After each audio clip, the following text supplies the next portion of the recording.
Joining us this afternoon, Forrest Bailey, Detective Cheyenne Kroul. How are y'all doing this afternoon? Great. Doing very well, thank you. Good, thank you. So let's see. You guys are going to be talking here soon. It's going to have a lot to do with the iGuardian program. What is iGuardian? Yeah. So iGuardian program was actually developed by Homeland Security. Okay. And the great thing about the program that's coming up is it's focused on social media. Mm-hmm. Great. And really focus on how we evolve and how as adults, but also targeted towards a teen population, letting them know the social media apps that they have on their phone, you know, they're meant for fun. They're meant for communication. They're meant to keeping in contact, but they also unfortunately are opening themselves up to a criminal element. Mm-hmm. And it gives them the warning signs of when those things start to happen. Goes through a number of apps that most of us probably have on our phones and we don't think anything about because our intent is good. Right. So we're not seeing how somebody can have that. But what I really like about the program that they've developed is it's meant to have dialogue between adults and kids about these things. And what these sessions coming up, because we have them throughout the county, they're coming up on Thursdays over the month of October, mm-hmm. but particularly having somebody like Detective Cheyenne come out. I was there this past year when she addressed a whole bunch of students at Ponte Vedra High School. Oh, wow. And when she gives firsthand some of the things that she's seeing happen in our community. So we're going to have Ben Ludke from Homeland Security Investigations who lives in our area. Oh, cool. Awesome. We have Cheyenne there with us. So to have that panel where we not only go through the program, but they can hear firsthand about some of the things that have been attempted within our own community because they're preying on our kids. Yeah. Yeah. So it's a great social media program that they've developed. And Detective, can you talk about some of those experiences that you've had to come across in our very own community here? Because a lot of people think, well, that happens in other places, right? That doesn't happen here in St. Johns County. Yeah, I think that's the biggest misconception that people have is that St. Johns County, it's so safe, our crime rate is so low that these things just don't happen. And we have a lot of parents that are like, well, I know what my kids are doing. I know their friends. I know what they're doing online. But we are seeing children younger and younger. I mean, we were having cases with children as young as 5 years old. Their parents give them a smartphone and they have full access to the entire world at their fingertips. Mm-hmm. And some parents don't know the signs to look for. Some parents don't want to know what their children are doing, and it needs to be put out there that these things are happening within St. Johns County. You know, I've worked at the sheriff's office for 12 years, and for half of that, I was in the Internet Crimes Against Children unit, and it was just so prevalent for young kids, elementary school, middle school, high school age kids. It did not matter. It didn't matter what the demographic was. It did not matter. Like there were people out there that their goal was to sexually exploit children. Okay. I mean, so in my years in ICAC, I have had the absolute privilege of putting people that sexually exploit children online in prison. I've had the honor of doing that so many times. And it is just, it's the people that you think are not, not going to be doing this. It's not the boogeyman down the street or down the dark alley. It's your neighbors. It's, we've had doctors, teachers, lawyers, cops, and it is everywhere, and it's more prevalent than people think. And I think it's more prevalent than people want to think. Yeah, I think that's the biggest thing, right? We want to pretend like it's not happening. You want to believe that could not happen in your household. I think everybody has that. My house is safe. My home is safe. My neighborhood is safe. But you have no idea what is going on behind somebody else's door across the street or what's going on in their life. Detective, in the 12 years that you've been working on this, have you seen an evolution? Have you seen it change? Have you seen it heightened to different levels? Because now it's a little bit more in mainstream. We are obviously having iGuardian. We're talking about it, but we didn't talk about it 12 years or maybe even 15 years ago as much as we do now. Right. How have you seen that evolve? Well, the internet has evolved. There's so many social media applications out there, and it just seems like you understand like the top 10 and 10 more come out, and then you understand those and 10 more come out. There are apps that are designed just for children between 13 and 16 years old, and there's so much out there. I think that parents have the understanding of, well, there's Facebook, there's Instagram, there's Snapchat, but there are so many more applications out there that children are getting on, that these predators online are seeking children out on. And I think that, again, 12 years ago, it wasn't that prevalent because the internet has evolved, these applications have evolved, and it has given children the opportunity to get online and be whoever they want to be. And for a person to target them for, their life, what's going on in their life, anything. And it just evolves so quickly, and it just spirals out of control so quickly. Wow. Yeah, they're leading them onto different sites and things. So they could be on Facebook starting, and then it could just go into somewhere else. That's crazy. Well, I think a scary one that a lot of kids have is Roblox, right? Yes. I mean, that's one that it is designed to be just a handful of innocent games for kids. But, anything with a chat feature. Yes. Right? Anything where somebody Really? can talk to you from anywhere in the world poses a real significant danger. The chat feature is huge.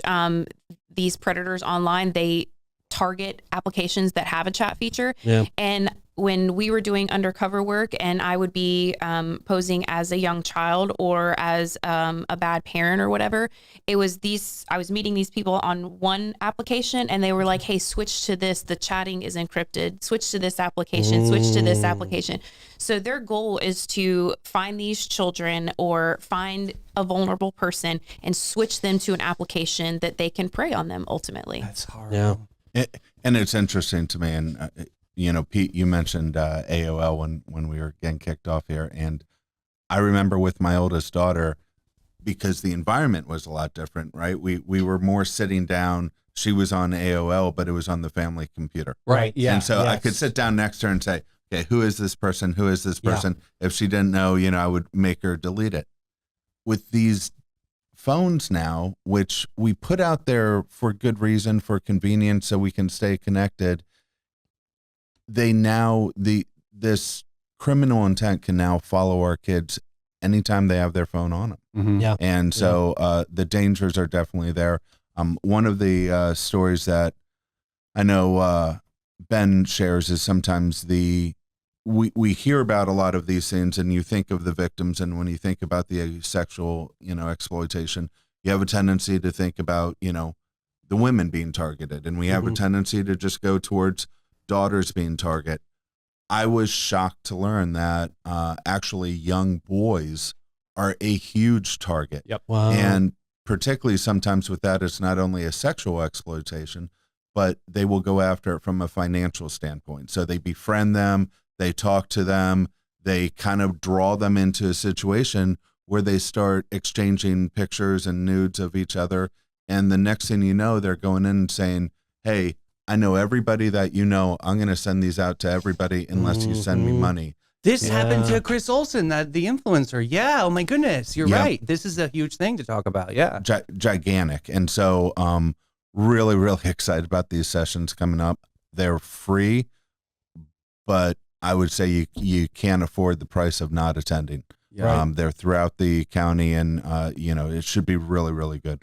Yeah. Yeah. I think this is something that every parent of a teenager or even a preteen, somebody who's just about to be a teenager, Absolutely. or like you mentioned, I mean, people are targeting people as young as 5. Yeah. And I think targeting younger children because they're more vulnerable, they're more susceptible to believe things. I think they are targeting younger and younger and younger children. What do you think are some of the worst apps that we have right now that children are being exploited on? Absolutely. So Roblox, like you said, is one. Discord is a huge one. We see Discord regularly. Any of your basic ones, Facebook, Instagram, Snapchat, pretty much any application that, like you said, has a chat feature that they can reach out and touch that child via the internet and start talking to them and groom them in order to switch them to what they want to do. Kik is a huge one. I've seen that one. Yeah. Yes. Yeah. WhatsApp. I've seen that too, Yes. which is more used globally as opposed to, Right. Wow. So Forrest, how long will these talks be? And can you give us some kind of the bullet points that you guys want to make sure and cover? in these discussions? Certainly. So the program is designed for a couple hours. So we're starting off, and the first one is on the 10th at Pedro Menendez High School. Mhm. Then we have Tecoy Creek, where we had our first one last year Mhm. on the 17th. And on October 24th, we have one at Bartram Trail. So wherever you live in the county, there's one awesome. coming nearby you. Yeah. All the sessions are from 6 to 8. Okay. The format will basically run where, hopefully we can start on time. Depending on traffic, we've had to wait a few minutes, but when we start, we'll kind of give a kickoff. Typically, I'll talk a little bit about what we're doing with the foundation, why this is important, what we've come across, and then I'll hand it over to Agent Ben Ludke from the Homeland Security Investigations. He'll go through the iGuardian program. What we're doing different this time is after that's done, we're going to have a panel discussion. Open audience questions. That's great. From the kids, from the adults, whoever has it. Cheyenne, I know, is committed to be there at them, as will I, and as will the Homeland Security Investigations. And so that's how the program will kind of run. The format that we have is really focused on the applications that are out there. So like you asked about that, and they will talk about, here's the various different applications. He gives some examples of crimes that have been committed. There is also a part that he's on there. It hits me every time. They go through a scenario from a few years ago about where there's some online bullying, and some of a young lady who was exploited and put online, and she eventually committed suicide as a result of it. So it talks about some of the tolls of that as well. So it's a really, really great program. The first one we did, the kids that were in there, it really hit them. They, like most of us, as we're listening off these applications that are part of our day to day, we're not sitting there thinking about the dangers that were there. And they started to realize the dangers that they've been exposed to, and sometimes the near misses they've had. So that's the heart of it, is an education, opening doors for communication. And then that's what we're really trying to end with this time, is some dialogue and letting people know it's happening here in our county. We certainly, as a family, you have trolls, but then you have people who go, a lot further than that. So we had some actual threats against our family as we were just going through everything, because, the world's a different place and people react oddly to some scenarios. Yeah. Detective, what's the response like when somebody does say something because they saw something? Like, when it gets in front of you, what's like your, without saying too many trade secrets or whatever, but like what does it look like on your end? How do you take a case on? So it goes from, looking at what was going on, seeing what was out there. When I was in the Internet Crimes Against Children unit, we would get the tips from the National Center for Missing and Exploited Children, and it just kind of went from there, IP addresses, identifying suspects, and going from there. Unfortunately, there were some times that we couldn't arrest these people. We couldn't find the people who were making these videos. When we get an actual live victim here that is being sexually exploited, when I was there, and the detectives now that are in the Internet Crimes Against Children unit, they do the best possible job to find out who's doing this. And unfortunately, I've had a case as well where a teenage girl was being sexually exploited, and she took her life because of it. These cases are so serious and they're so prevalent in our county that we have the best and trained detectives to work these cases. Yeah. The detectives that are in the ICAC unit now, they're amazing, and it's not something that is taken very lightly. These cases are worked so diligently, and it's a lot. There's a lot that goes in it. Lots of legal paperwork. There's lots of legal compliance that goes into it. We want to make sure that when we start a case, it is rock solid and going forth, so we can put these predators and these people that exploit children in prison for a very long time. Yeah, because people can be catfishing as a predator, which is even deeper than that. Absolutely. How do you prove that is the person behind that? That's really hard. I get that. It is so very hard. And one thing that, in order for us to charge, we would have to make sure that the person that we're going to arrest is the person that's actually behind the computer. Sometimes we're able to do that and sometimes we're not. You know, we have had cases where it's, you know, the 65-year-old guy in his mom's basement that is pretending to be a 15-year-old teenage girl and, you know, getting pictures that way. And, you know, unfortunately, sometimes we can't catch them all. Yeah. I wish we could. That would be God great. bless what you do. Yeah. But, you know, we just can't. But there is not a detective that is over in that ICAC unit right now that will not put forth every amount of effort into putting a predator behind bars. Yeah. And there's just so much that you learn as you get exposed to this world that most of us don't think about. So, you know, talking about catching people, as a parent, you know, if you go on the phone, you find all these horrible interactions that your kid has had, your natural tendency a lot of times is to delete. And the one thing that I would tell your listeners right now is don't delete what's on there, because that is the evidence that they need to start going after these people and putting them behind bars. Good so point. as embarrassing as it might be, call law enforcement first. And the other part that I'll say is our St. John's Sheriff's Office and the unit that they have, they're incredible on the connections that they had. So, you know, we had somebody who was threatening us. They were able to figure out, you know, even though they were trying to hide their IP addresses and the VPNs and all of those things, they figured out who the individual was somewhere in the United Kingdom. And we're able to kind of go and have somebody do that and put a stop to the behavior. But a lot of the cases when they walk through the iGuardian program, they'll show you about how some of the people preying on our kids here in St. John's are, you know, coming off of the coast of Africa, because that's where they set up a lot of these things to try and bring things in. Yeah, it's crazy. Wow. It's eye-opening, and it's very important for people to know. So I know you guys have, I know there's a couple of other events that I want to get into soon. I think there's a golf tournament in the next few months.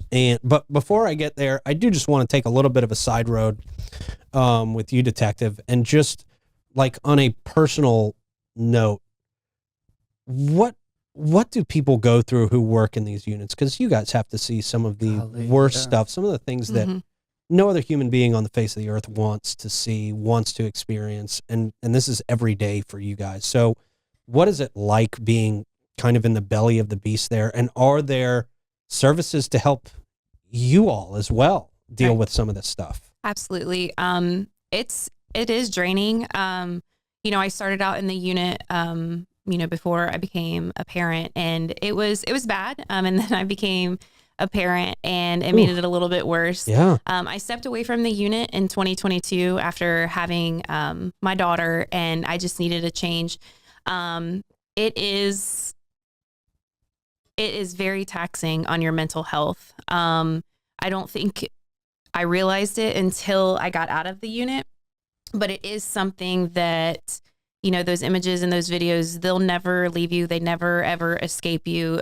It's some of the most horrific things that you would ever imagine, you know, and then here you are, you know, we do these undercover chat ops and everything, and you have to, you know, pretend to be a kid, and you're listening to this grown man. And I say man because it's not a thing that women do outwardly like that. Absolutely, So you'd have to sit there and talk to these men and just the things that they would do to you. And they, you know, they get in the car and they travel. You know, I've had people travel from South Carolina, North Carolina, different states to have sex with who they thought was a child. I have been able, like I said earlier, I've been able to put some very, very disgusting people in prison for a long time to the rest of their lives. And that's been such an honor for me. Yeah.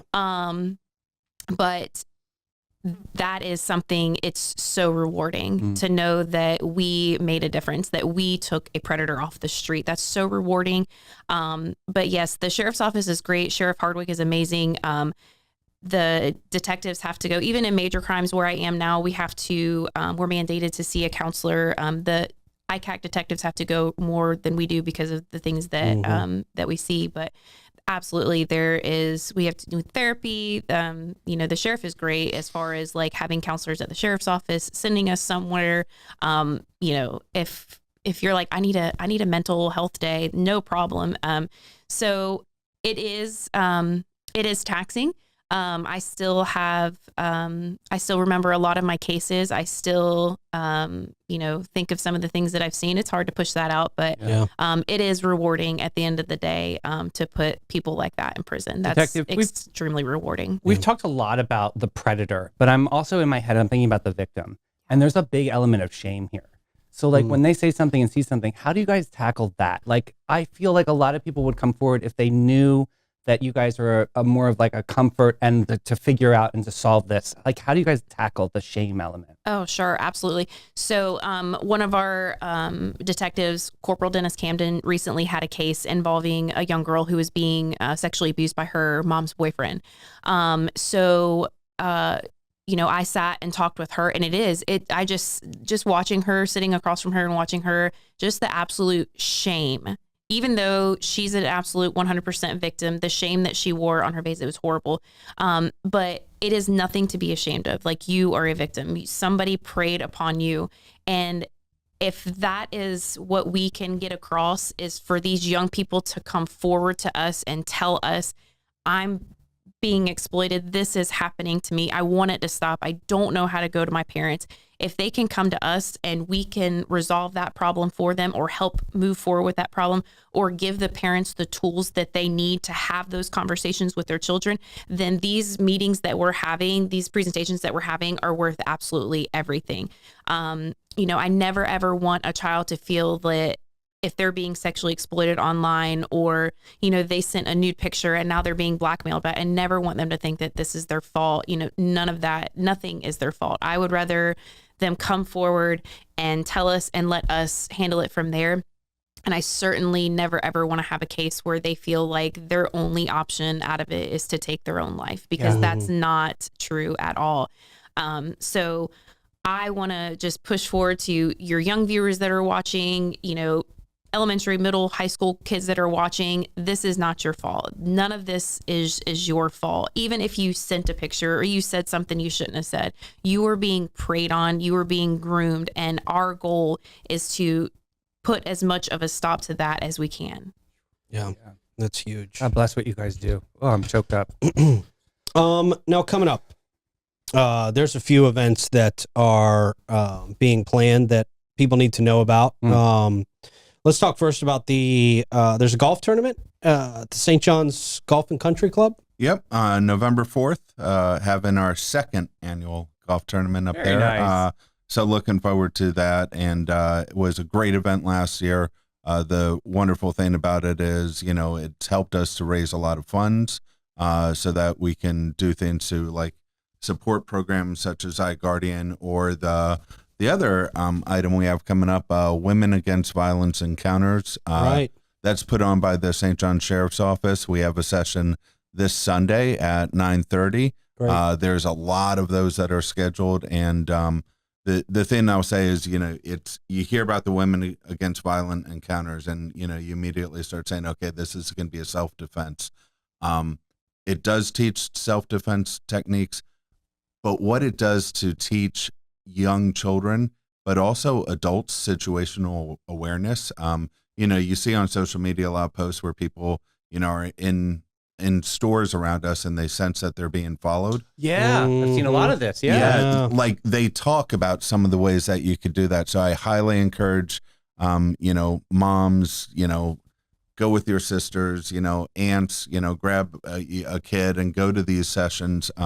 Because that's been a very, very great program as well. So those are a couple of things where we have coming up. And then we've also started to work on, some of our victims advocacy. So we had a night at the Jumbo Shrimp. We're going to be looking to do some more ways to connect with other victims' families so that, likewise, as we talk about from victims, the shame that you can feel is, and letting people know it's not their fault. There's people to lean on, which is a wonderful part about our golf tournament that I don't think we talk enough about. So we have the traditional golf going out in the morning, wonderful course there, a really great time. But in the afternoon, we also have a fun day. So it's open to the public on that. We have bounce houses. There's going to be a band there. Cool. And for those who want to go out with their kids and play, they actually, there's a charge to that, but they do have a par 3, so they make it a lot easier for the kids to go out on a really nice golf course. That's fun. But it's really meant to be a family day and a family connection in the afternoon. Cool. So let everybody know where they can get more information on the talks that you guys are going to be doing, the iGuardian stuff, where they should be following, websites if they need to sign up, all that stuff. There's not a sign up for the iGuardian programs that we've mentioned. Come on in. If you want details on it, we do have it on the Tristyn Bailey Strong social media, so tbstrong.org. I also know that the sheriff's office also has it posted as well. So if there's any information that's needed, it's out there. I'll put link in comments for everybody. That's awesome. Right. Thank you. Thank y'all both so much for coming in and talking to us. Powerful chat. We really, really appreciate it. And thank you all for the work you're doing on behalf of children in our area and across the world. I mean, absolutely. It's so important. Thank you. Yes. Wow, man. I mean, every parent needs to be at these Wake up. conversations. This is the time. Yeah. Yeah. It's just not something to mess around with. It's not something to take lightly. It's not something, especially if you're not checking your kid's phone every single night, it's not something you've got under control. Right. It's just not. This is definitely a part of the family conversation that needs to be had. You just have to. And I know we always say meet kids where they're at. Well, here we go. This is an opportunity to figure it out and make it better for everybody. And I think one of the most important takes from this is just finding out how to start those conversations. Right. Because that can be the toughest part. How do you have these conversations with your children? Right. And I think these talks diffuse your anger first and have a conversation. Because I grew up in an era where it was like, parents' way or the highway, and that's different now. So we have to have a conversation. You got to meet where kids are, because they're getting smarter than us, and that's why we're having to deal with this. So, you don't want to be playing catch up in scenarios like Correct. this, for sure.